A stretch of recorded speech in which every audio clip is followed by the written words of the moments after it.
This conference will now be recorded. I'd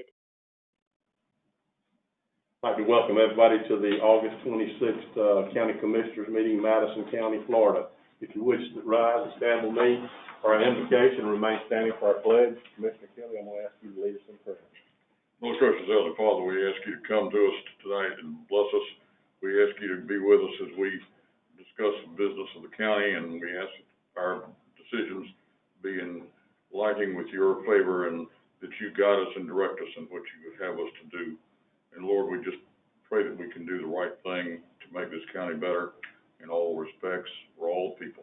And Father, we just ask for the healing hand on loved ones that have suffered with not only COVID-19, but with cancer and with many other illnesses that are throughout the county. And Father, we have so many people that are sick and infirmed, and Lord, we just ask your blessing on them.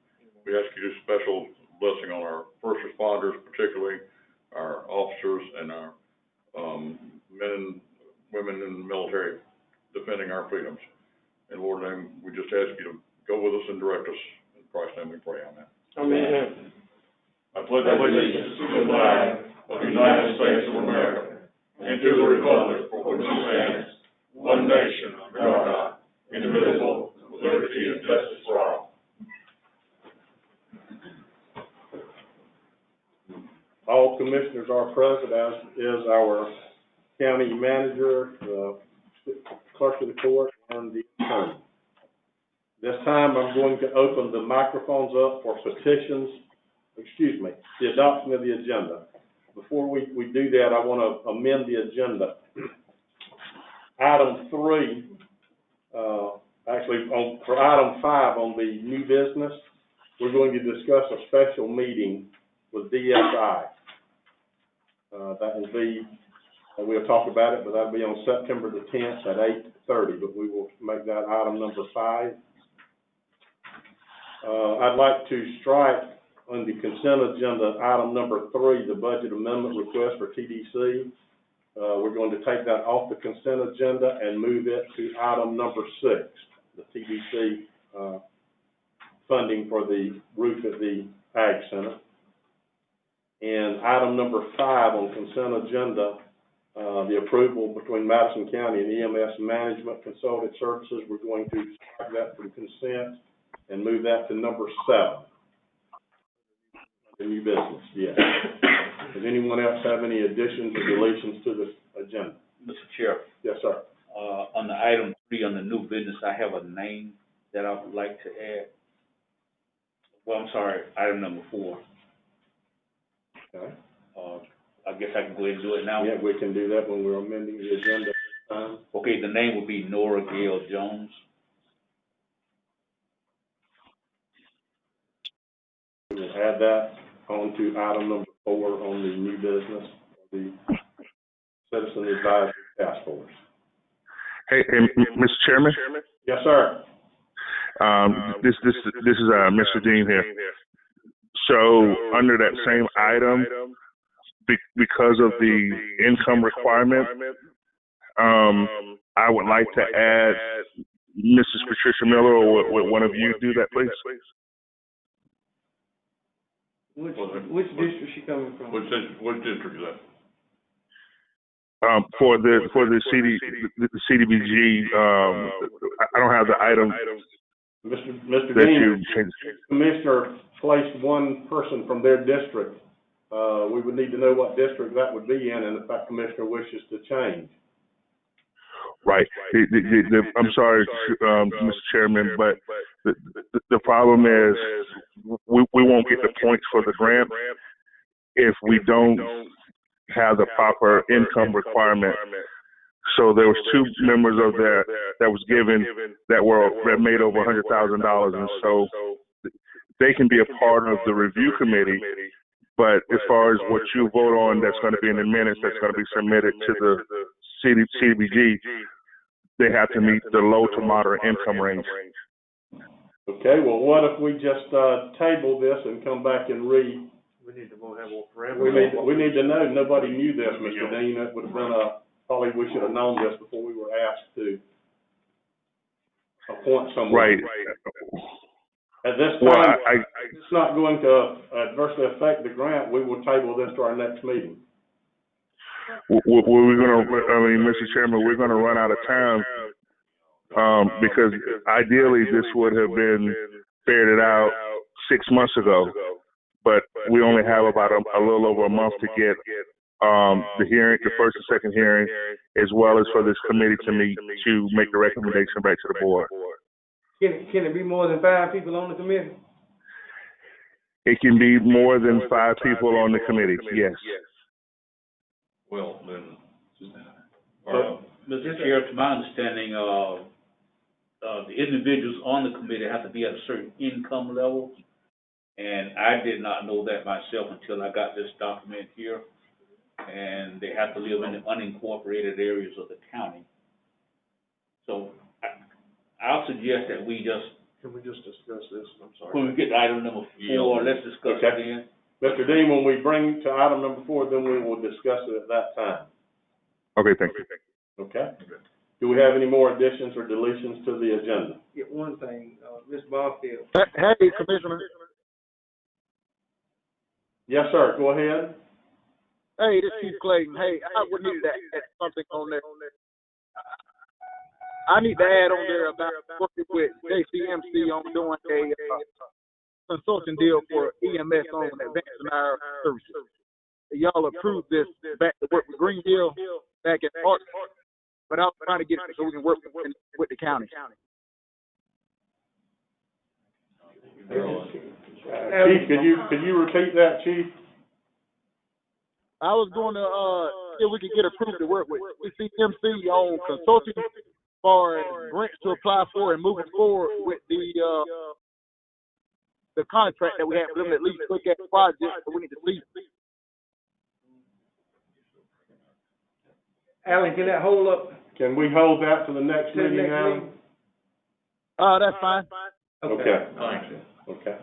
Commissioner Martin, you have the floor. Yeah, Ms. Barfield, the property appraiser, said something to me about, dedicating the bathroom upstairs for employees. So I want to add that so we can talk about that. That'll be, item number 8, discussing the employee bathroom. Do we have any more additions or deletions from the agenda? Motion to adopt it. Motion to adopt, do I hear a second? Second? Second. Okay. Any discussion? All in favor? All opposed? Carries 5-0. This time I'll open the mics up for petitions from the public. I do know we have, Ms. Sampson and Ms. Sampson here, that they will talk when we get to item number 1, so we'll hold that till that point. Do we have anyone else that would like to address the board and petitions from the public?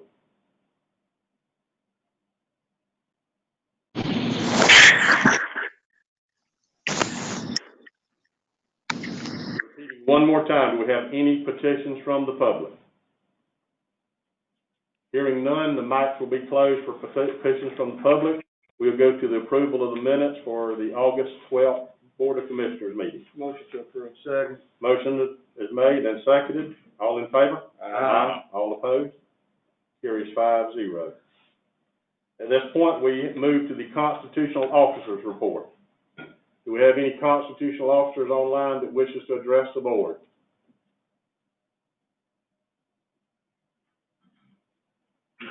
Do we have any constitutionals on that would wish to address the board? Hearing none, we will move to approving the consent agenda items would be 1, 3, and 4. 1, 2, and 4. Excuse me. Motion to approve, Mr. Second. Motion to approve and second. Any discussion? All in favor? All opposed? 5-0. Moving to unfinished business, Ms. Bashford, are you online with the update on the COVID? Yes, sir. I'm online. I apologize. There's an echo. Gonna keep it brief. We continue to respond to any needs for PPE and any needs from our medical community. Just due to ongoing efforts, I recommend that we, extend the LSC for another 7 days. Thank you. Anyone have any questions of Ms. Bastard? Just real quickly, Lee, the other night I had heard a comment from one of our local fire departments. They were having trouble getting hands on PPEs. Have it been reached out to you? They have not reached out to me, but, I know Chief Clayton and I are in regular contact. So should they have any needs, Okay, he'll thank you. just pass them on. We'll try to meet them. All right, thank you, ma'am. Thank you, Lee. Ms. Albritton is out of town this week. Do we have anyone representing the health department online? If not, I'll introduce, for item 2, the renewal of the emergency declaration. Motion to extend it for 7 Mondays. Second. Motion made and seconded. Any discussion? All in favor? Aye. All opposed? Carries 5-0. At this point, we're going to Public Works Department, and this will be, Mr. Thigpen up first. This is discussion regarding the maintenance site map for Northeast Dandelion Street.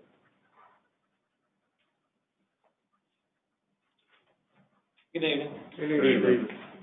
We had discussed before the situation on Dandelion. There were some posts in a mailbox that were placed over in the edge of the road. You guys did vote to do a maintenance map on a section of that road. That's been completed. Since then, I have been out and talked to Ms. Sampson and her daughter, and they don't wish to move those articles that we feel that were placed in the edge of the road. We have any discussion or? I'll let also. Ms. Allen has spoken to me a couple times about it, and, spoken to Mr. Thigpen.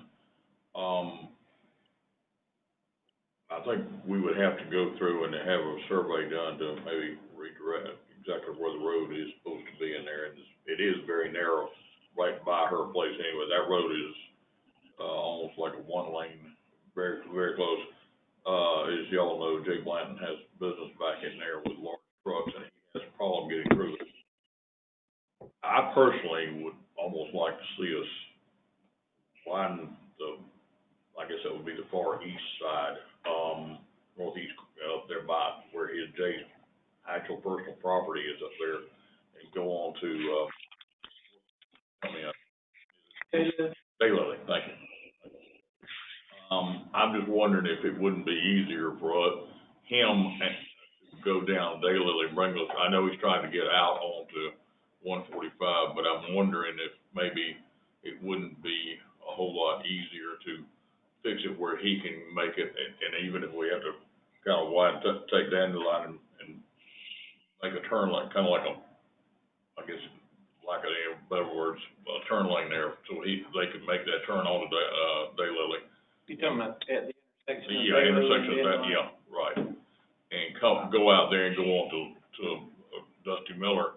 Right. And I know that maybe not the most correct, but that we're talking about an awful lot of work to get that part of the road fixed. And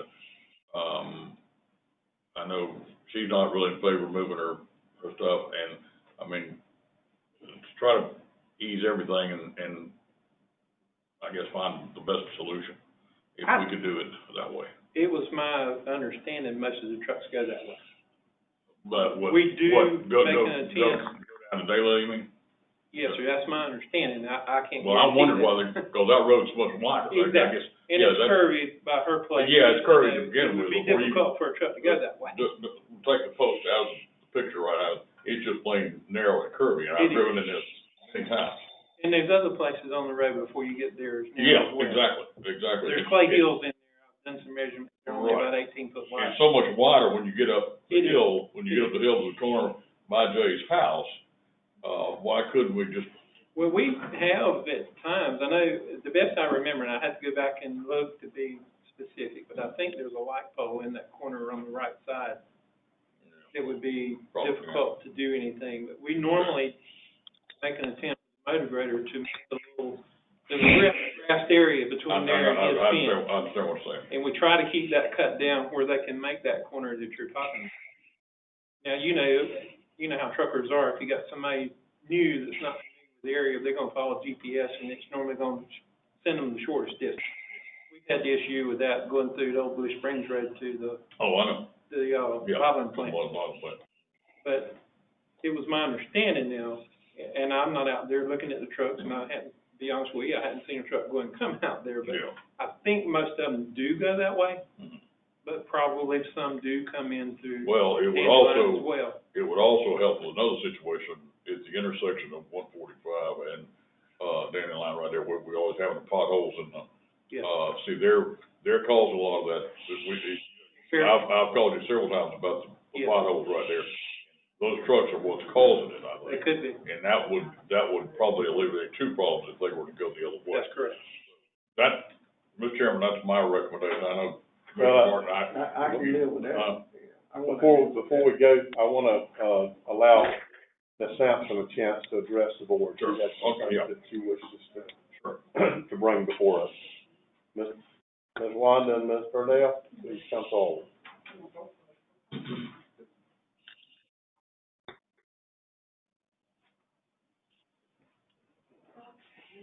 Chairman, I think that's what I'm supposed to say. Okay. You're doing good. Okay, how y'all doing? First time having to do this, so we're a little nervous about it, but. Relax, you're okay. Okay. Land history. From Mr. Tom Sampson, Fletcher Sampson, Dot Sampson. We have owned and farmed 82 plus acres of land over 200 years. We raised families, their children, grandchildren, and great-grandchildren, raised hogs, cows, tobacco, you name it.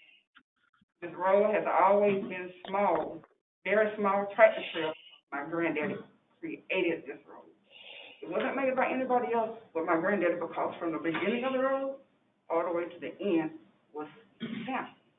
So they had to create something to get back and forth for our uses, our farming use. 3 years ago, Sampson sold on the other side of us, property. It was sold to the Harrises. The Harrises, he gave it to his granddaughter, and it became a blueberry farm. The mother-in-law had a problem one day, with my mom just went over to look at blueberries, because it was friendly, you know, with the neighbors, just being friendly, when I was to look at the blueberries.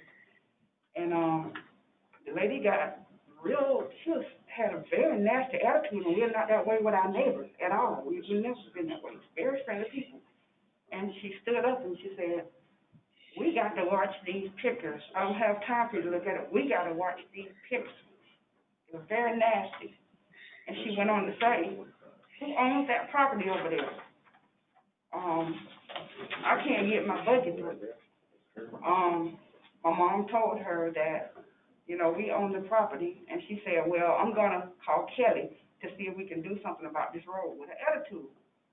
And now, this lady, she don't even live on the road, never have lived on the road, inherited the property through her daughter-in-law, and it's causing us problems because we never had to deal with this kind of stuff.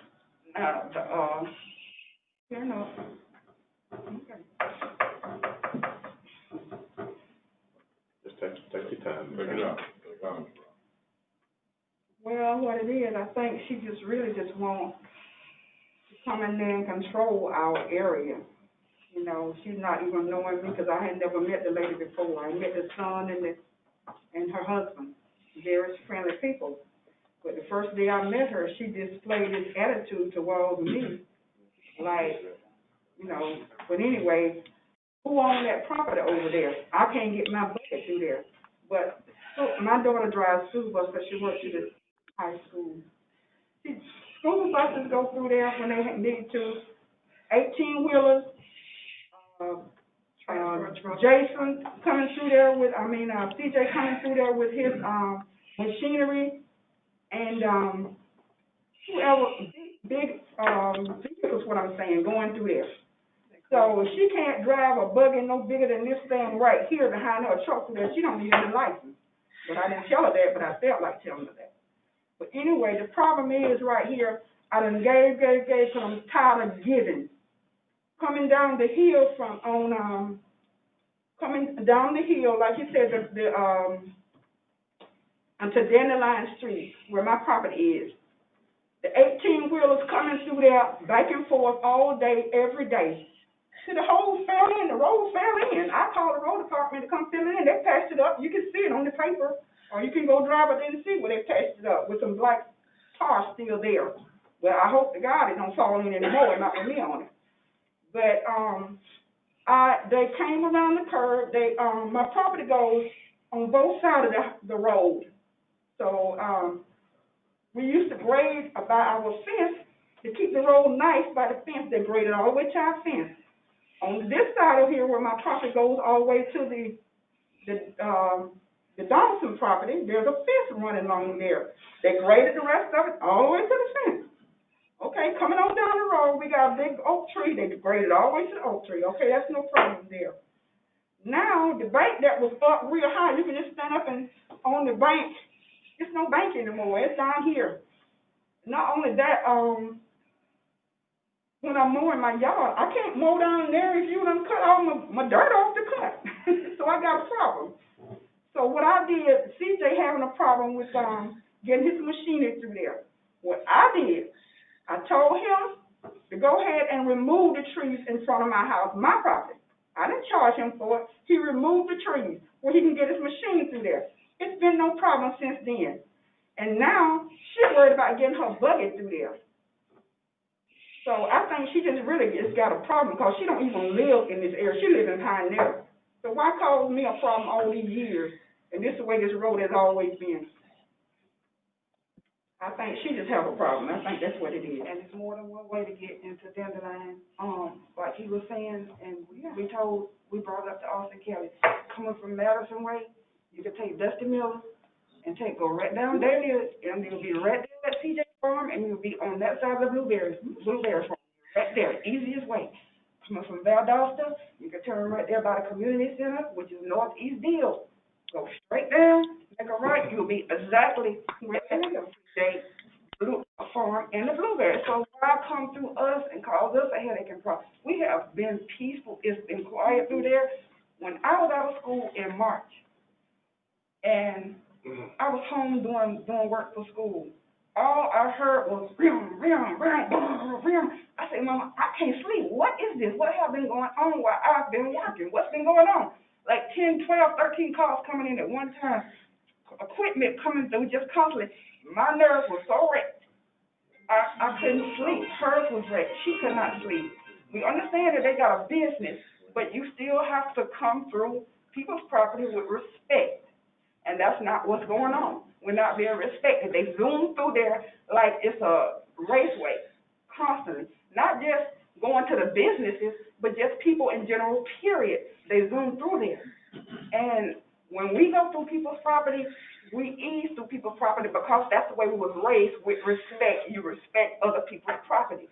The grass outside the fence, it was patchy, very patchy, because it was a lot of riding on by the mail riders, and not just by the mail riders. We have a lot of oak trees, so we have to get out there every year and rake and clean that stuff up so it kills the grass.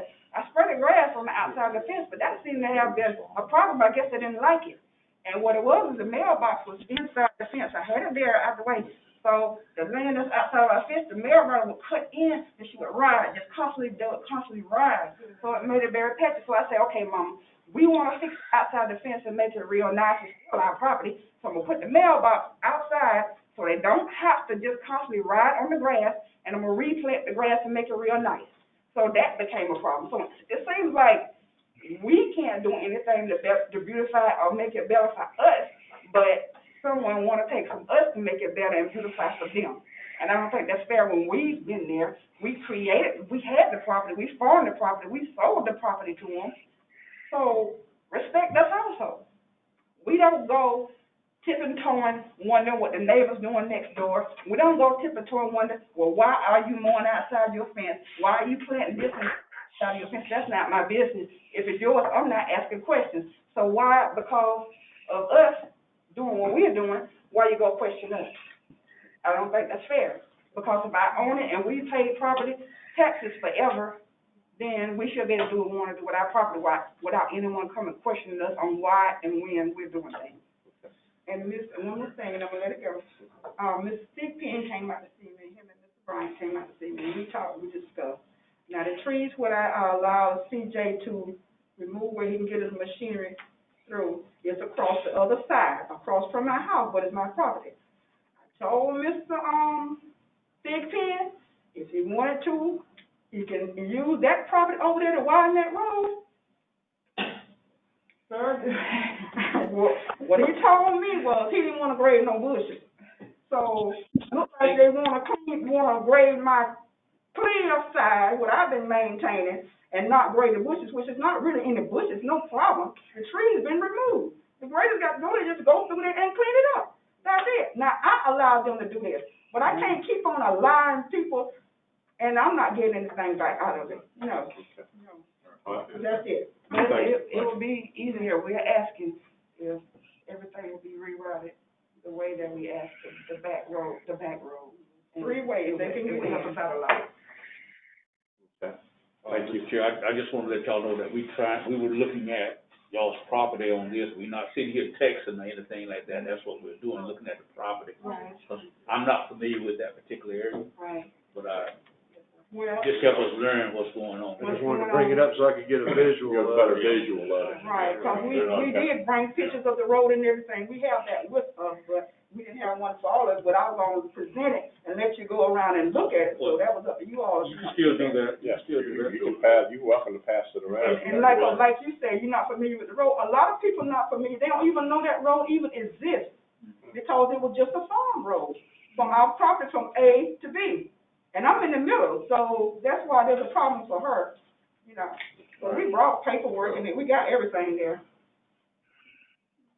If you need me to explain something, I will. They'll see when they see that right through there, is very narrow, extremely narrow. Yeah. And, we've got, as she mentioned, even Dill, is wider probably than, and Daylily is definitely wider. It's a much wider road, and I just think it would, if we were to go in and straighten all that out and survey it and get it even up to Grady Road, even not even thinking about pavement, it would cost us a whole lot more to fix that through there. It's like a small mountain road through there. I think Commissioner Morrow through there. Yeah, I didn't know. And he knows like, it's right by their place. It's almost like a small, I akin it to a narrow mountain path. It was a tractor road for farming. Sure it was. And, I just think it would be better if we redirected it. I got one quick question, because I'm a little bit familiar with that road. I rode through there back a month ago when we started on this. You said that your property was a crossroad. Lonnie, would it help if we moved the road over a little bit, or is there narrow places on each side that we would not be helping anything at all? There is a concrete marker in that curve that's her corner. I think we're close to that boundary. I would have to have that surveyed to know exactly where that boundary is. You said there was other narrow places before you got there. There's a clay hill between her place and 140. So widening it wouldn't solve your problem if you got narrow bottlenecks in other places. I went out there and measured it. That clay hill's around 15 foot wide. Mm-hmm. There is a place, I think, just west of her place, before you go around the curve, it's about 14 or 15 foot that we're grading. Yeah. Where her narrowest point is, where she has posts along the edge of the road, is probably about 6'10". I'm saying that even to go the other way, we can go in between the trees that she's talking about, but there are some trees. If I move, if I widen the whole area, there would be some trees I'd have to remove. I couldn't tell you right now if they're on her place or the adjoining property owner to the north. Well, if it's going to bottleneck on each end, then it's a moot point to widen one place and have narrow on each.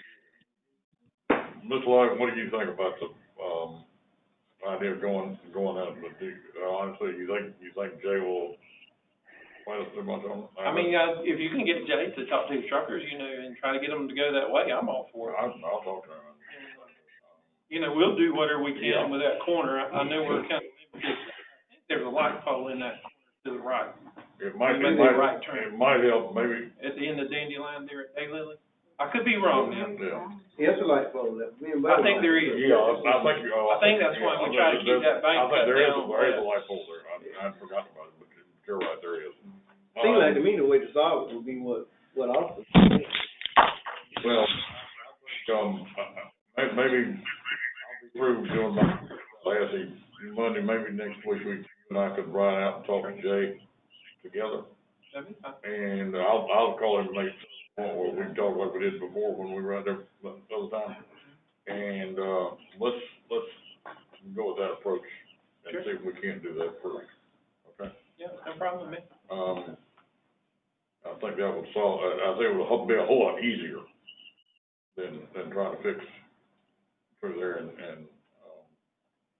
I certainly understand what they've been going through. So. Every time y'all put rocks on the road, trucks come by and slide all the way down the hill. And not just that, after that, the four-wheelers come. And the heavier trucks, pack them in the dirt. Thank you all. All right. Thank y'all. Thank you for coming. We're going to move to item number, let's, move over to new business, real quick and take item number 1 on new business. We got Mr. Ben Glass here from Swanee River Water Management District, and, he has something that we all need, so we'll take care of him and send him on his way. Ben, you got the floor. Thank you, Mr. Tonight, bring greetings from our executive director, Mr. Hugh Thomas, who was unable to be here, so he sent me in his stead. Next slide, please. I'm here tonight to present you the payment in lieu of taxes, and as penance for that, I'm gonna make y'all sit through a quick presentation. It'll be quick, I promise. Make it worth our while, Ben. So, just want to give you a brief overview of the district. We are the 5th largest district in the state. We cover all or part of 15 counties. We have all of Madison County in our district. We are the 47% of the Swanee River basin that lies in Florida. The other 53% lies in Georgia.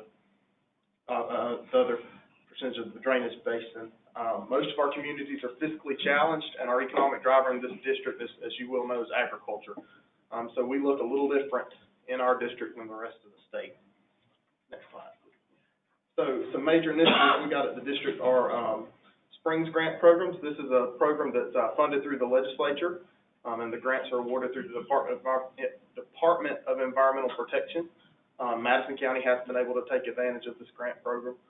Talk a little bit more about that in just a second. Our alternative water supply grants, this is an old new program. So alternative water supply has been around for a while. Last year, the legislature funded it for the first time in a while, and have funded it again for a subsequent year. So we're moving forward with making submittals to that, very similar to the Springs Grant process. Money's appropriated by the legislature through the Department of Environmental Protection.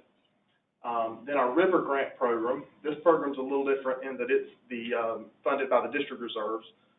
So that program is funded entirely by the Water Management District. Little difference in scope. The Springs grants were $50 million this past year. AWS was $40. Our River Grant program is $1 million district-wide. So the projects typically look different than what you would see in a Springs grant or AWS grant. Also, we have our agriculture cost share programs. That's funded by a combination of the sources mentioned, the legislative appropriations through the Springs grant and some by district reserves.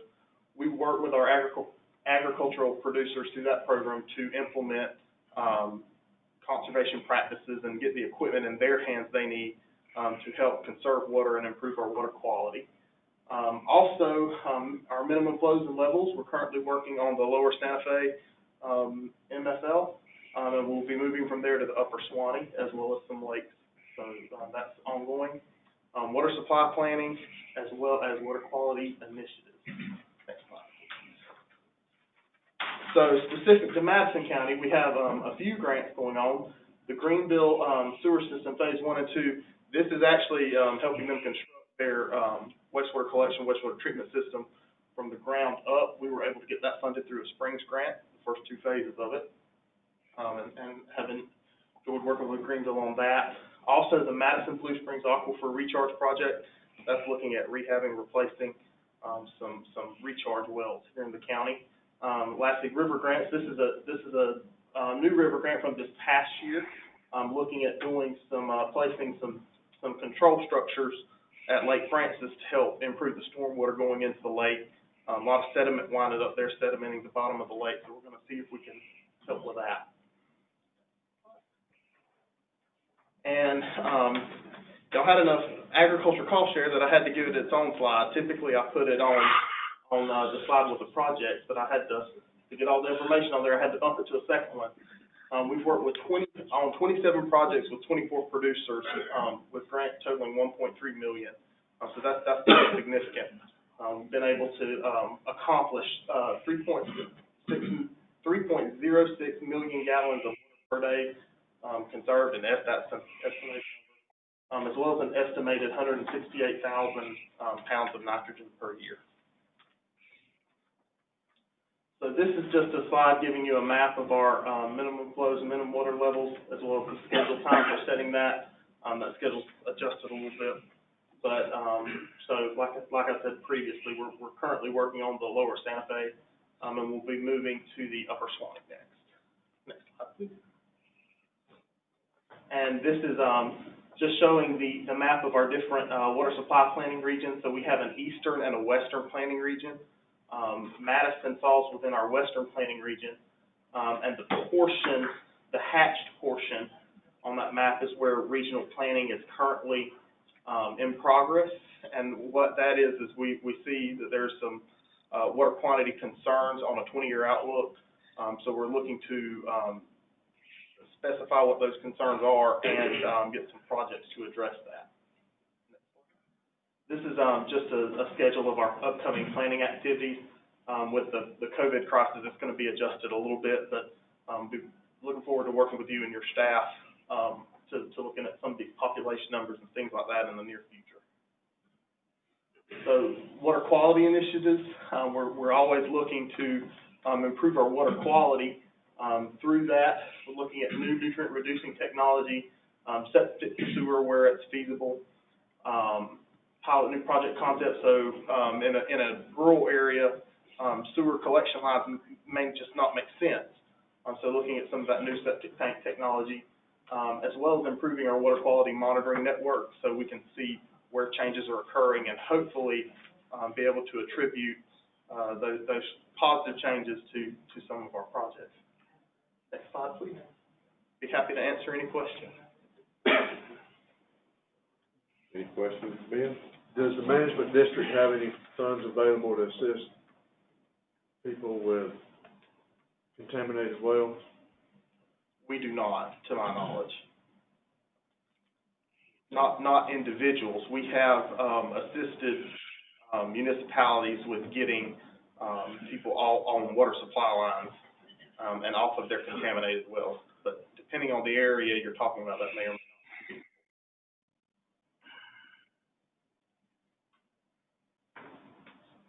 be. Any more questions or comments to Ben? Thank you. Appreciate it. Thank you very much. Sure. Thank y'all. With that, Mr. Chair, be happy to present you with a check for $19,935.12 for payment in lieu of tax. Thank you very much, sir. Thank you, sir. Yes, sir. Thank y'all. Thank you. Thank you. Mr. Clark, I'll pass that right on to you, sir. You'll take it. Ben, thank you for what you guys do. Yep. Thank y'all. Appreciate it. Okay. We're going to go back now, get back into Public Works. Second on the item is going to be Mr. Clay Blair. We're discussing the Sunday operations, collection site centers. Mr. Blair. Good afternoon, or good evening, I should say to everyone. As we have talked about it off and on, back and forth the last few days with some of y'all, the question for the Sunday afternoon operation is a $14,000 to $15,000 a year project on that one. Not sure how y'all like to go about it, but I do have a second option to go with y'all on that, where we could possibly fence in some of the centers, make a walk-in site to where it's bags only of household waste. All that went into the centers, and actually would I reckon you could consider it for nothing, except for material stuff on that fencing and whatnot. Rough idea, it looks like it'll be somewhere between $5,000 and $10,000 per center on that one, and just like to get y'all's input on which way you'd like to go. Well, I know that I saw your proposal, and, it just makes a lot more sense rather than having 4 hours on Sunday extra time. They would have every night and holidays and weekends when the center was closed, they could walk in with their household garbage, household waste. I think that's a good plan, if we can work it out where we got, and we should have plenty of space to do that in the collection centers. Well, we should, on that paper, we'd have to get your input about, the different thoughts of parking at the gate, sidewalks such as that. We'd have to go back towards Lonnie with some input and stuff on that one. It'd take a while to work it out, but before we go too far in there, just like to see how far y'all like to go with it. And each one of those proposed sites would have to do that little study on to figure out how would be the best way to do that. Best way to do it, stuff on that, back and forth on that one, fencing, parking, procedures on, how many vehicles, on that one. I'm sure it won't be perfect right off the bat, but I'm sure we can make the improvements like everything else as we go.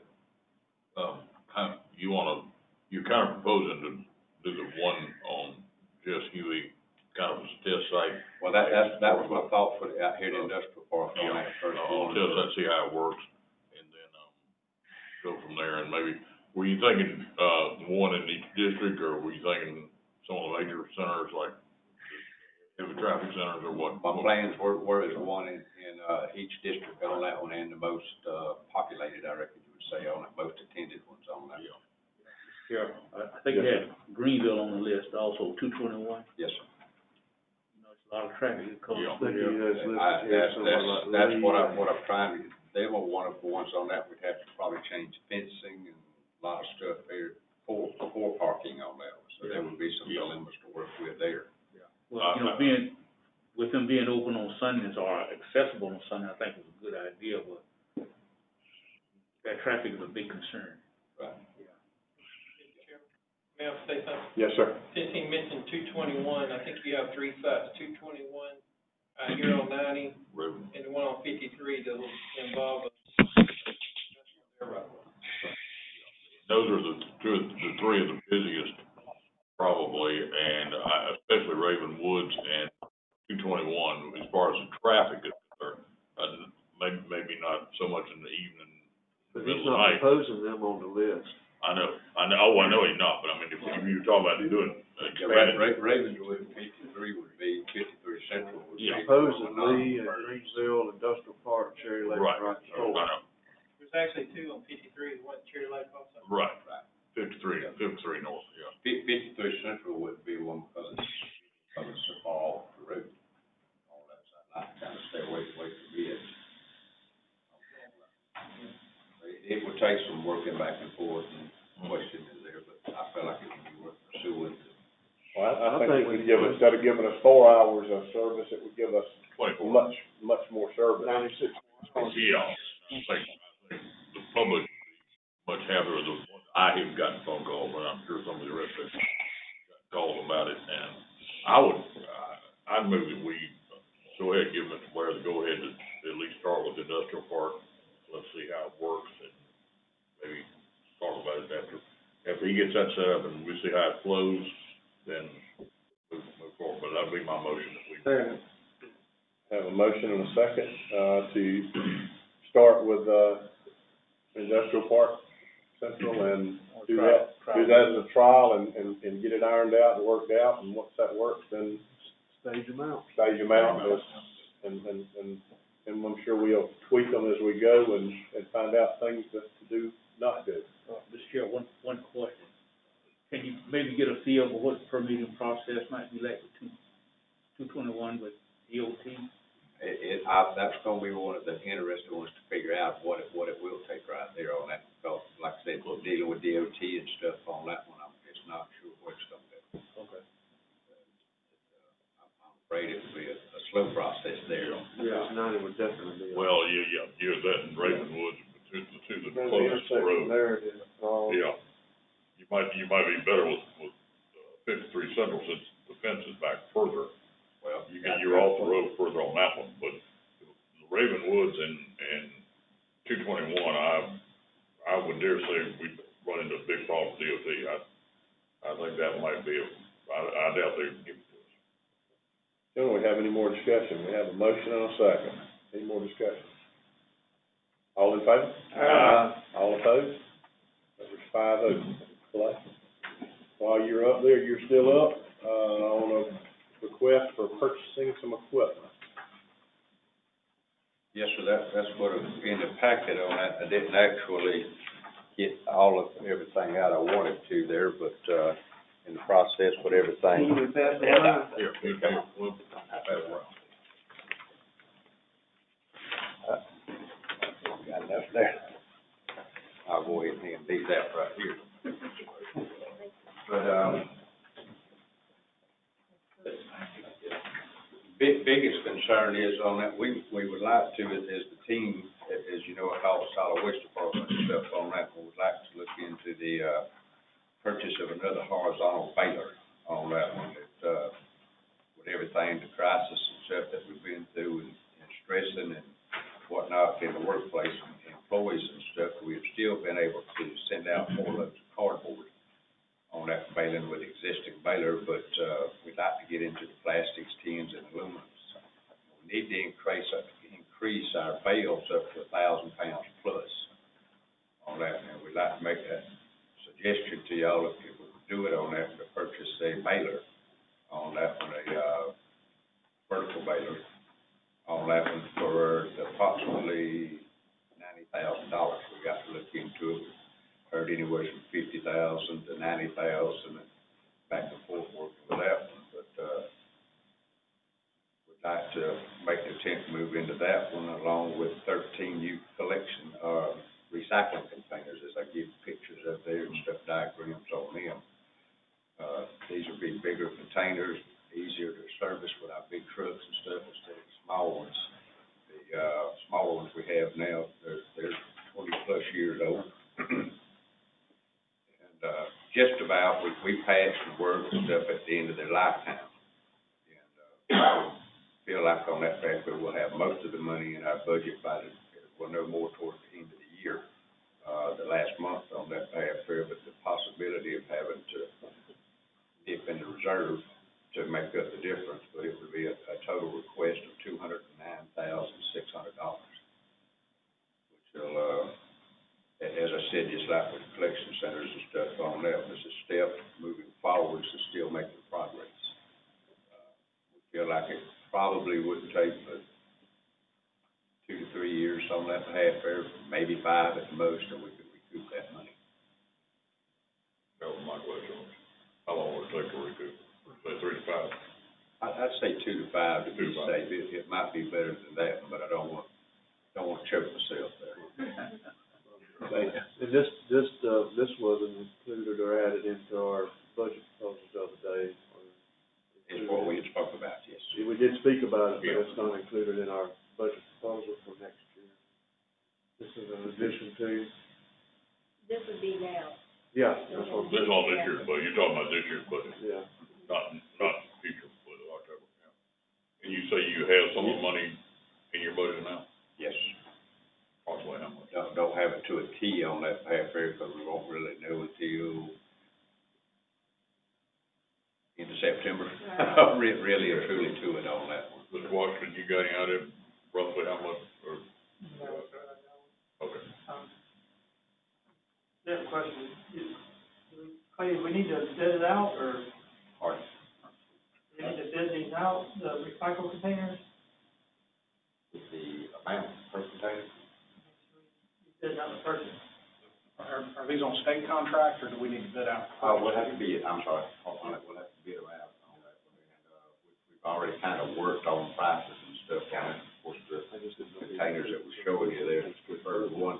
That's one of the things that the South on that one, it seems everybody likes to, single stream recycling, which means they throw it all in containers. Just mix it up, run it through conveyor systems, and that does a lot of the recycling. Our preference is to stay with these because they've worked for, they're up in Wisconsin, actually, but it's northern states, so it's separated at the pickup point, which helps us with lower number of people to handle. So what you're asking is for permission to bid this out? Yes. I'm gonna say that's just because we don't know where you're going to be budget-wise, but you just need permission to go ahead and start the process of bidding this out, and then come back with an exact figure. That figure. Okay. Do I have any comments from the board? Other than purchasing this equipment and getting it on hand, we would be able to recycle more stuff. And we'd be able to sell that. Yes. And it's gonna reduce our tipping fee. Right. And we could eventually recoup this expense through what we're doing moving forward in this project. One of the prime examples is on that with the plastics on, in particular on that one. Right now, what we're selling, it's hard to sell because it's mixed plastic and the bales are not heavy enough. 300 to 400 pound bales on that, or 1,000 pound bale is better. But, we're not actually getting for $20, $25 a ton for this because it's a mixed plastic. We can separate it on that one. One of the plastics on that one last week is $900 per ton. On that one, so that would be The way I'm looking at it, it'd be more efficient. Yeah. For us. Well, we be more, we know that, good possibility that we won't have inmate labor. not true. Maybe right. I'm trying not to go there, but that's kind of Well, where I mean, Well, that's kind of where we're. I think we need to assume that we're not gonna have it for a while. If they do come back, we got plenty of work between Lonnie and I. We'll Out- keep them busy. outside.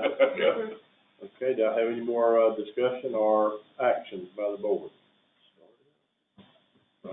Anyone, That was my motion. We allow him. a motion for you to start the bid process and report back once you have it done, and motion by Mr. Martin, second by Commissioner Kelly. Any more discussion? All in favor? Aye. All opposed? Carries 5-0. Thank you, sir. Thank you, Clay. Thank you. Okay, we're going to, anybody need a break? We've been running an hour. Yeah, all right. You know, something. We got a 10-minute break. We'll start back at, 5 after.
Hello?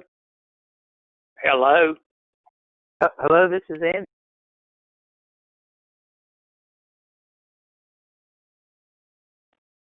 Hello?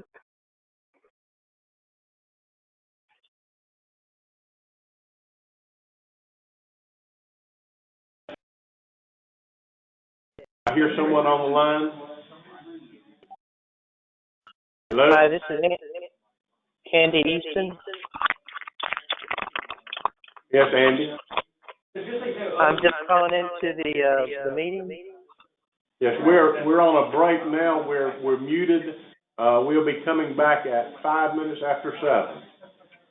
Okay, so I'll just put my phone on mute. Okay? Sounds good. Thank you. All right, thank you.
5 minutes are up.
All right, welcome back. We're off of our break.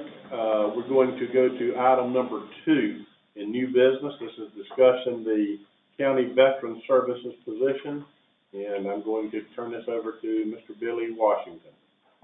Okay, I spoke last week with the county manager in Jefferson County, and they are, prior to Mr. Oliver retiring, just give y'all background, I know you already know this, but for everybody's benefit, we shared a county vet officer with Jefferson County.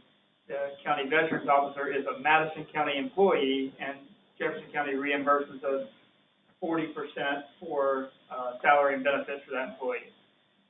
Mr. Oliver Bradley filled that position. He retired in February.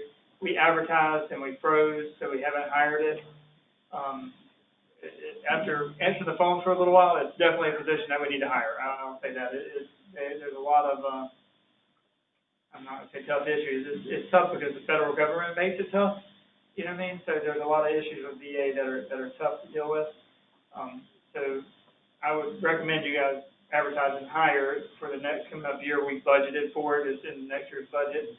I've spoken to Jefferson County. They are still on board to be part of that agreement with the same stipulations that they had before. Yes, and I actually spoke with Mr. Parrish Barwick, he's the county manager today, and he reiterated that they were still fully interested in continuing with the same plan as before. He mentioned advertising in Jefferson County, and I told him absolutely that was no problem. If he would just give me the contact information for who, where advertisements needed to be sent to, we could definitely do that.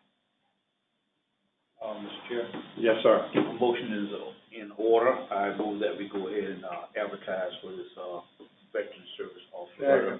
Motion made by Commissioner Moore, seconded by Commissioner Martin. Any discussion? And in addition to what Clerk Washington has said, it is by statute, state statute, that we're supposed to have one. Absolutely. Any discussion? All in favor? One other question. Nothing has changed in the interlocal agreement, is that correct? Nothing's changed in the agreement. It's the same agreement. We didn't break the agreement from either side. He just resigned, and the agreement still stands.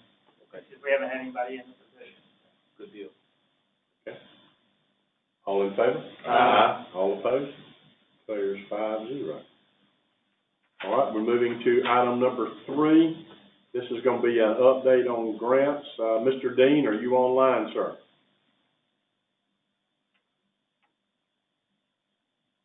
Yes, sir. I'm here. How you doing? Okay, Mr. Dean, you are up. Your update on your grant process, where we're at, sir.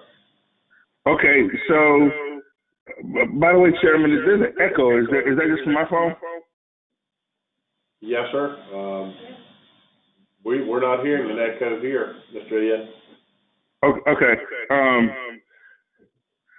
The CDBG is moving along, and the committee that I asked the board to approve was so that the Citizens Advisory Council for the CDBG could make the recommendation as to the project that we would pursue. The last meeting, we talked about looking at a splash pad and the IFAS Center. I have since been able to identify other resources that we can pursue through, I'll call it a grant appropriation through the Department of Agriculture and the legislature to pay for the upbringing of the IFAS Center.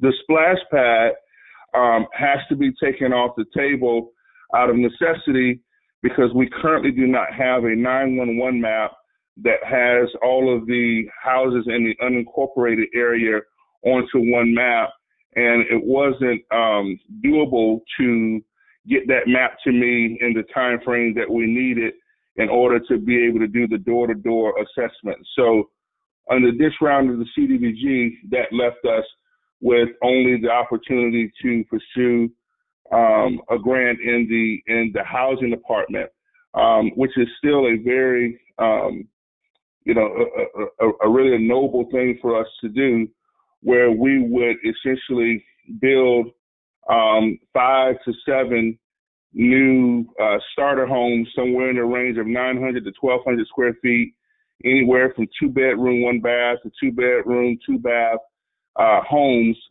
in the county. And so in order to do that, we have a little over a month or so to bring all of this together. I've given the county administrator kind of an outline of the time frames, and we have been meeting those appropriate deadlines. And so tonight, I need for the board to approve of this task force. I was unaware originally that all of you had been contacted to get an individual, but I do think that's actually a pretty good idea. But there's over 1,000 pages worth of regulations for this CDBG, and one of them, one of the particular requirements is that we have representation from low to moderate income individuals in order to get the points for the grant. And so that's where that piece came in once we went to start to call in the individuals that had been chosen to qualify them on the application. A couple of them said that they were not in the they were not in the income range. That doesn't mean that they can't be a part of the group. I just need for 51% of that group to be low to moderate income. And I think we have a couple, and I even think that Commissioner Moore has maybe one more. And I had a lady that lives in Sermons that was willing to participate in that. So that was just going to ensure that we had that 51% participation from low to moderate income individuals.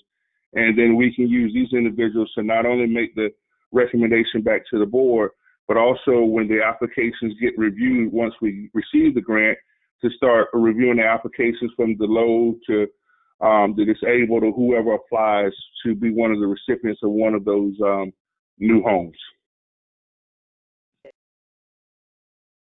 Okay, yeah. So how many people do we have now? Each one of y'all got one? Yeah. Mr. Dean. Yes, sir. Who is the lady in Sermon? Patricia Miller. Okay. All right. Well, since Ms. Jones is in the inside of the city and I can't use her, I go with Ms. Miller, and then that'll be mine. We can do it that way. Okay, and, Mr. Chair, Mr. Dean, I have a name I would like to add also. Nora Gail Jones. She lives in the unincorporated area west of Greenville on Highway 90. Okay. Question for Mr. Reeves, because we have taken Ms. Jones off and replaced her with Ms. Miller, do we need to amend the agenda? No, sir, I don't think so. Y'all can, the point was you were gonna appoint folks. So no, I don't think you need to amend the agenda. For the record, don't we? Sorry? For the record, we need to put them in. You would need to make a motion that says, I move we appoint, and then give the list of names, and that shows, that's, I think, all you need. One thing though, I mean, are we, this list, are we sure that it meets the income requirements and everything? And the reason I was bringing that up, one thing you might want to do is, you've got these 5 folks, you could also, as a board, allow the chairman to appoint others if he needed to, and that way you know that you could get, if we needed to add more folks. We have to get that 51%. Yeah, exactly, and without a meeting, because I think what Mr. Dean's saying is time's of the essence. Mr. Chair? That's a great idea. In order, that would be my motion. So the motion would be on this, to appoint, Mr. Benito, Mr. Fawcett, Ms. Miller, Ms. Corn, and Ms. Jones would be the 5 appointees. That's the next agenda item. Okay. So on the update, I'm just pointing out, Well, you move on to that agenda item. Okay, well, I think it's put together, Which one are you doing? well, the motion be for, Juan Bettino, Trey Fawcett, Patricia Miller, Lori Corn, and Nora Gale Jones. And then, according to Mr. Reed said, then allow the chair to appoint other persons if needed to make sure we make the makeups, the requirement makeup. So time is of the essence. I'll second that. Okay. Any more discussion? All in favor? Aye. All opposed? Covers 5-0. Mr. Dean, did you have any more updates on any of the other grants? Yes, sir. Like I said, we will still be doing a springs restoration grant like the gentleman just talked about when he was here. From the district, we'll be doing that going into the new year. And so between that, looking at some new vehicles, and some FERDAP, that will carry us a good ways through the rest of the year. Okay. If you would, the motion was made and seconded and carried that if you need to have more people, please reach out to me and we will go through the county manager and myself and reach out to commissioners with Sherman and see if we have to appoint some other people. I will be glad to do so. Thank you. Okay. I got one other question, please. Mr. Dean. Yes, sir. I met with you and Chief Allen about the safer grant. Did you find anything on that yet? I have not. The chief called me while we were on break, and he wants to meet him and I'll call her a EMS specialist. So we're planning to meet with her this week. Okay. All right. Thank you. Okay. Thank you, Mr. Dean. Yes, sir. Moving to item number 5, this will be discussion of the special meeting with DSI representatives. Talk to everyone here, and everyone says their calendars are clean for September the 10th at 8:30 in the morning. The plan is to have them present to you and actually sending out a statement to approve. So I'll make a motion if it's in order. Motion's made and seconded. All discussion? All in favor? Aye. All opposed? There's 5-0. We will meet for a special meeting. Item number 6. This is going to be the one we moved from consent agenda on the request for funds for the initial payment, the first half of the payment on the roof on the Ag Center. I'm going to turn that over to Mr. Reeves, please. Sure. Mr. Chairman,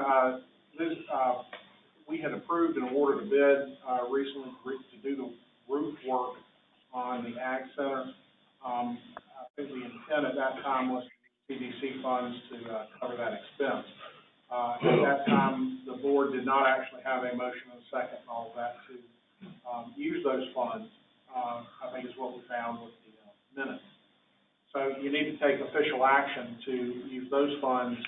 One of the issues those raised is statutorily, you're supposed to get a recommendation from the development council before you use those funds.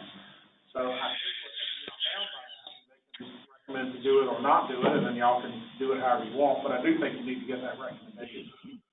So what I would recommend to the board is that you, send the issue to tourist development, have them do a recommendation, up or down, and then bring it back here at the next meeting. Everyone understand? Okay. I have a motion to. Motion. Second. Motion, by Commissioner Martin, second by Commissioner Moore to prepare this, information and send it to TDC for their input and recommendation. Any discussion? All in favor? Aye. All opposed? 5-0. Number 7, this was also moved from the consent agenda. This is the, revised contract between Madison County and EMS Management and Consultants. Mr. Reeves? Yes, sir. You've got, a strike-through version there at your, place. This is the contract that was in your packet is the original contract that we got from, I've been in negotiations with them, and we actually just now agreed on this version, this morning. So that's why it's being brought to you this way. So what I've done is I've got a strike-through version so you can see the changes, and I'd like to kind of walk you through that if we could. On page 1, we had to redo the names, as you can see there, just to say where everybody's from. Let's see. Next one is on page 7. They had the top paragraph there, the last few sentences, it talks about price adjustments. I think that was something that was brought over from another form that didn't apply. I don't know why you would have a price adjustment like that in this contract. So anyway, it was stricken. On paragraph C and D, they had various processes, if you relate, to pay fees and that type of stuff. We can't agree to that. That's all covered under the Local Government Prompt Payment Act for Florida counties, and so they agreed to change that. On the next page, on page 8, under 6, they had termination, and they only had termination for cause. I've recommended that we have a termination for no cause that allows y'all to get out of this if you need to on 90 days notice. Now, what they had asked for, and I think it's reasonable, is that that termination for cause doesn't come into effect until October 15, 2021. That gives them 1 year, and then after that 1 year, you can get out of it on a 90-day notice without cause. And I think that's reasonable. They've got to have a certain amount of time to recoup before you get out of it without cause. All right, on number 12, or page 12,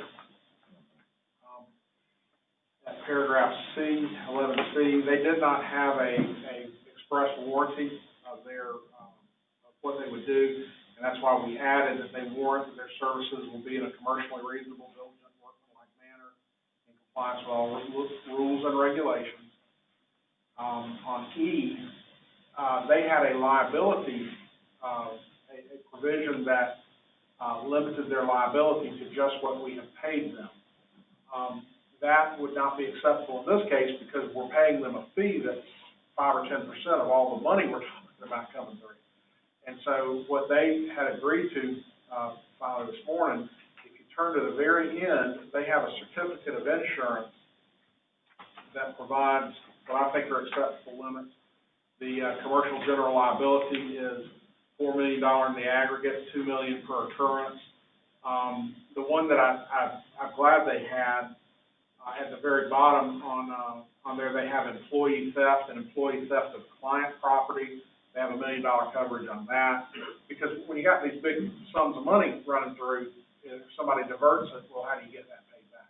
So anyway, they've got this insurance. They agree to keep this insurance in effect throughout the term of the agreement, but then their liability is limited to what's in their insurance.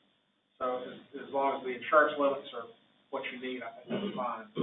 And that's what's in paragraph E. And then paragraph F, they were trying to put in a contractual statute of limitations. That's not allowed on Florida law, so we struck that. Paragraph H, that's the indemnification agreement, They'd originally said they only wanted to indemnify us for gross negligence and willful misconduct, and that's not acceptable. So they're gonna indemnify us for breach of their duties that's set out in this agreement, so if they don't perform those duties.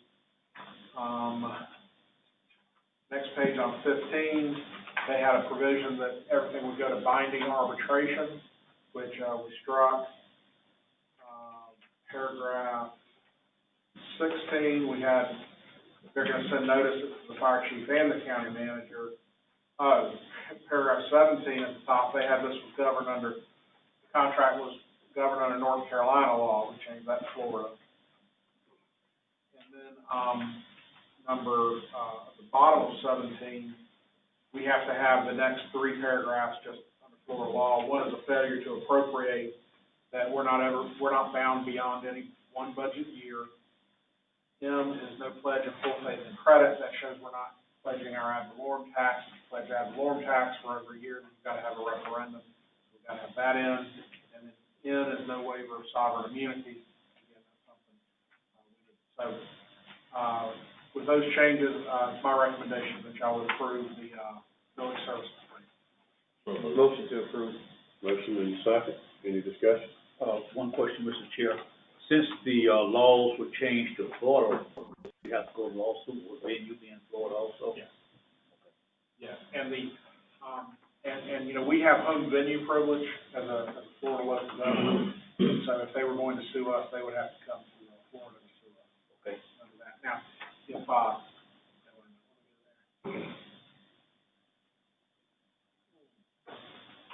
yes, anyway, that's part of that under being in Florida. Okay. Any more discussion? All in favor? Aye. All opposed? Carries 5-0. And item number 8, Commissioner Martin brought up about the, employee bathroom upstairs. Yeah, and one thing that Shirley Ann reminded me about, make a comment connect. I think this came up one time before, and did you say that we couldn't put a lock on the public bathroom?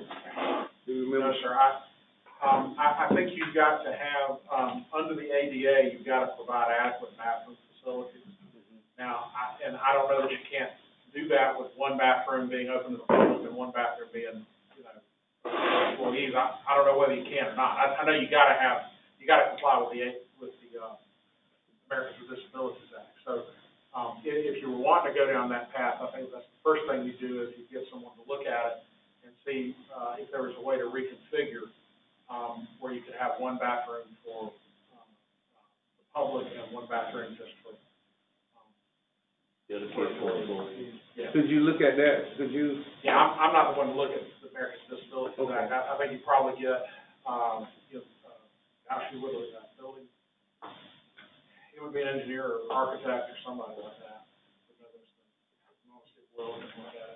But right now downstairs we have men and women and upstairs we have men and women. Right, and each one is equipped with a handicap stall. Right. So you would have to if you make one employee and one public, then they become, unisex bathroom. Yeah, each one would be unisex. No, I think the question wasn't to change anything downstairs, it was just to make one. I'm just saying, because whatever we did on either floor, you would have to. Yeah, but I think what the bathroom, what Lee was asking for was, just to make it employee only upstairs, and make this public down here, which would definitely meet the ADA requirements for being downstairs. And I know the handicap stalls are there, already, but, I guess we still have unisex down here. While we're discussing that, Mr. Washington wanted to talk about the bathroom situation a bit. This may help that situation somewhat. I know that, I was talking to Ms. Barstow also, and she said, they cleaned it themselves. Generally what happens with the cleaning of this building and the courthouse is that we have somebody from the solid waste department that comes and cleans it. We pay that employee time back to the solid waste department. And, but I know that employee's been out recently, So, he's sick, I don't know if it's COVID related, but he's just out. He's out to a shoulder injury. Actually, he returns back to work tomorrow, that's on light duty only, so I don't have enough people actually that's trained like he is to do what needs to be done, so he basically teaches. And what I would like for you guys to allow me to do maybe is, or Carolyn, or either way, it doesn't matter, is allow us to bid out and see what it would cost for janitorial services for this building and that building. I mean, because there really is a lot of stuff that I mean, don't get me wrong, I'm thankful that we have what we have, but there's a lot of stuff that doesn't get done just from the time and having one person. You know, and it's, a lot falls back on either me or my employees or the employees over here to do certain things. And I was talking to Commissioner Martin during the break, and you look at the carpet outside where it's just, you know, people are trudging back and forth, and it's getting time to replace it. But if we had regular cleaning services, that might not be the case. I can't guarantee that, obviously, but, you know, just little things like that. And if y'all would allow me to at least get some bids and see what it would cost. I think we need to let you research it. And I would be happy to bring that back. Okay. Also, maybe, Shirley, if you could research who we need to discuss with ADA to see if we can do anything with a employee bathroom, if we are compatible or not, please. Agreeable with everyone? That's fine. Any more discussion on item number 8? No. She can do the re-agenda Yeah. when she finds out? Yeah. Okay. Okay. That finishes up our docket. We're going to move to the county attorney's report. Unless y'all have questions for me. Ms. Shirley, county manager's report. I do actually have a few things. First of all, Ms. King was with Madison Youth Soccer. She is moving the season for Madison Youth Soccer out for leave. However, she still would like to utilize the rec park for a tournament in October. And she did say she had met with the county health department and that Ms. Albritton was good with them playing with the listed restrictions. So again, the regular season aspect of it would be held in Lee, but she is wanting to use the county rec park for a tournament in October. She may be on the line now. I'm not sure if she was able to call in or not. Ms. King, are you online?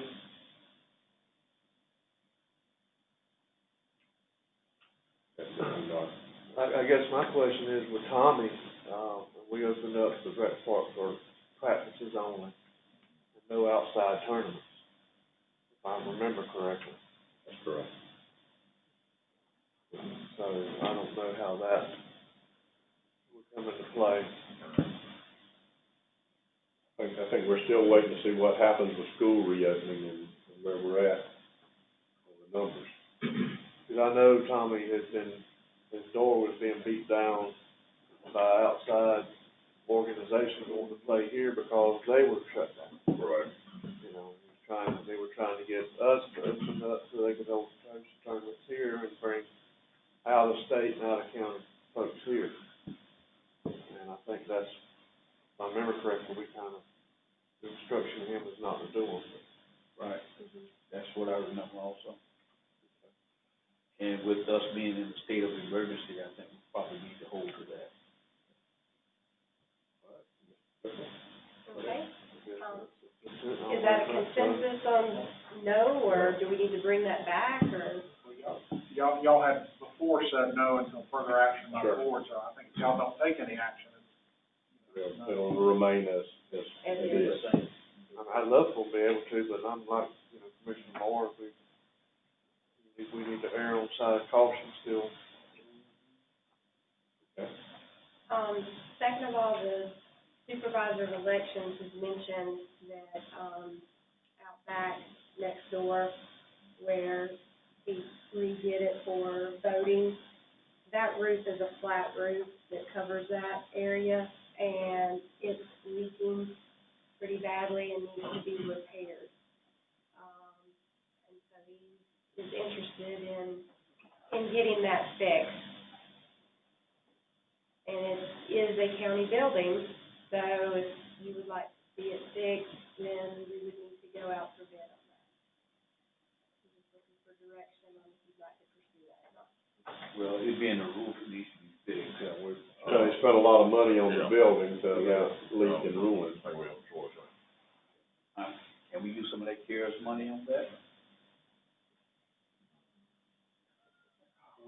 I think probably the first thing we need to do is be put out on bids and see where we're at. Yeah. I think that would be the. Yeah, let's bid it out. Yeah, bid it out and put it back on on the, the agenda. if you wanna do that. It's not on the agenda. You know, just consensus would be to bid it out and we, agenda at the next meeting. Yes. The only other thing I have is, there was a gentleman who actually submitted a chat message. The name he has listed under the chat is Junior Hall, and I'll just read you what he typed in. He says, I have an easement issue I wanted to address with the board. I'm a 100% disabled, homeless Army vet. Being that I purchased a home to put on land that I inherited in Madison County, without knowing Madison County would not cut permits without a legal easement in place. My great-grandfather has owned that property since the 50s, and we've always accessed it the same way, and even up until this day. And I know he's been working with Renee, and he has not been able to get the permits to this point because, the area that, the piece of property that he is trying to put this home on does not technically have any legal access. But he wanted to, I believe, bring it before you to see if there was anything that could be done. Yes, sir. I've talked to him as well. Our land development regulations require before you get a development permit, you've got to have legal access to the property. And he doesn't have legal access, and no one's asserting he does. I mean, everybody agrees he doesn't have legal access. I think what's frustrating for him, and I certainly understand it, is they had a mobile home on the property and from years and years and years ago, which I assume was before we had any of these regulations. And so they're trying to just take that one out and replace it. But I mean, that's not something you can give an exception to. Certainly under our present LDRs, now certainly y'all are the Board of County Commissioners, if you want to amend the ordinance and create an exception for that, that's fine. I think there are good reasons though for that requirement that people have legal access, before they get a building permit. But again, that's a policy decision for y'all to make if you want to take up the issue. And you said he have a mobile home in there, and want to take that one out, put another one in. That's right, and so the mobile home he has in there, I don't think ever had a permit because that was so old that had been there before we started doing that. So for the mobile home dealer to bring in the new, mobile home, they want a setup permit before they'll do all of that. So our, building department would not issue the setup permit because he didn't have legal access. And for most folks, it's not an issue because their property borders a county road. Access is obvious. His property apparently doesn't, and he's trying to work out some sort of an access. At least when I talked to him, he's trying to work out some sort of an access. He's hasn't had any luck with the landowners. You'd have to have him, but when I talked to him. He may be on the call, I'm not sure. He was. She said he might be on the call. He chatted in, but the way it was listed in the chat box was Junior Hall. Mr. Hall, are you online, sir? Mr. Hall, are you online?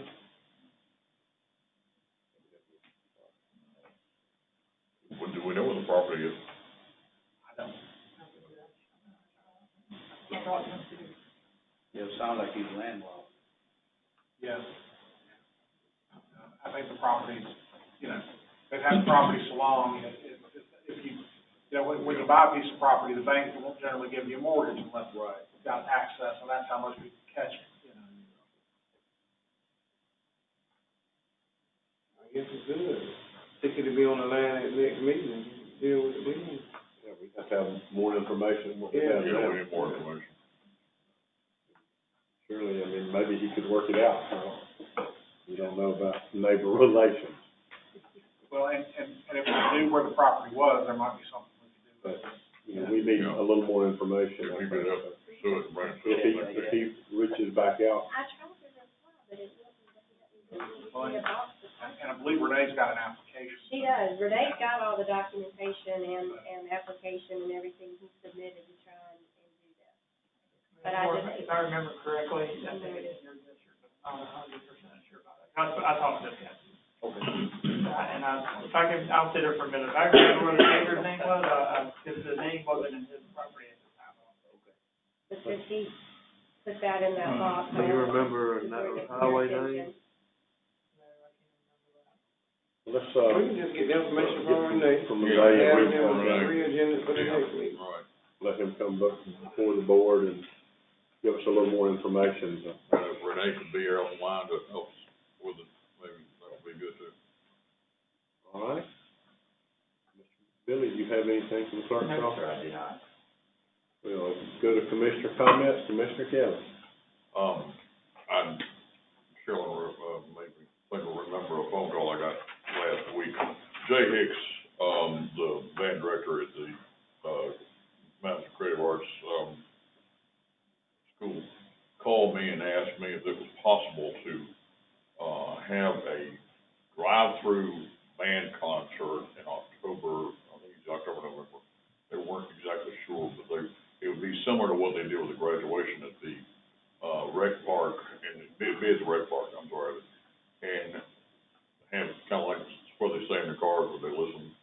They were trying to have a place COVID friendly that we could do, and I told him I would bring it to the board, see what the board said. They would be similar to what James Madison did with the graduation. So they changed theirs later to Williams Village, you know, but they had originally asked our permission for that. You wanna get some more information and agenda that for next meeting? I can do that. Okay. Anything else? Mr. Mark? I don't have that. Mr. Day? I have nothing. Mr. Moore? I yield. I have nothing. Just remember, we do have the special meeting, on 9/10 at, 8:30 in the morning. Motion to adjourn. Move.